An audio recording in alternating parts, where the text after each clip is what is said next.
When we are used to the convenience of the internet, have you ever thought about the dark side of this paradise? After our daily life is exposed to the cyber world, the severe consequences have been accordingly emerged. We will discuss cyber violence in this video.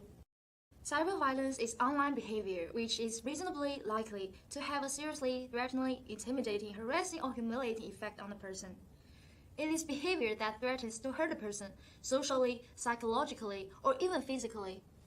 When we think about people who have been attacked like crazy on the internet, do they deserve to be blamed? Do they deserve to suffer from the pain of depression and crisis in daily lives? The online trolls really don't care or feel guilty for this. They will magnify others' moral defects, exaggerate their own vicious indignation, and even deliberately misread victims' words and deeds to rationalize their own evilness. In 1993, Sudan was plunged into a terrible famine. Kevin Carter, a photographer who was honored with the Pulitzer Prize, it was controversial that someone accusing him of taking pictures instead of helping the starving child. In 1994, under the pressure of public opinion, Kevin suffered from severe depression and committed suicide only 2 months after the award ceremony. Shortly, a U.S. correspondent who worked for a Japanese television organization contacted one of the judges, John Kaplan, for an interview.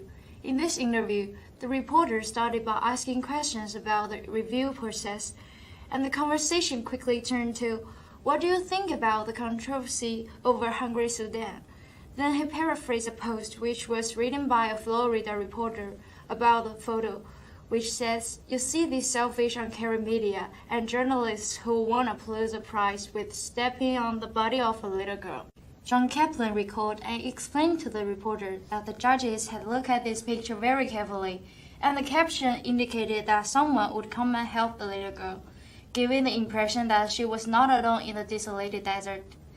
He also pointed out that the little girl had a ring on her hand, which indicates that she was under humanitarian protection at the time. All the judges believed that if the children need help, the photographer would help. But when the show launched on the television, John's statement was ruthlessly cut off, and it only focused on journalistic ethics and morality, lashing out at Kevin Carter and the Pulitzer Prize. How about the situation of cyberbullying among teenagers?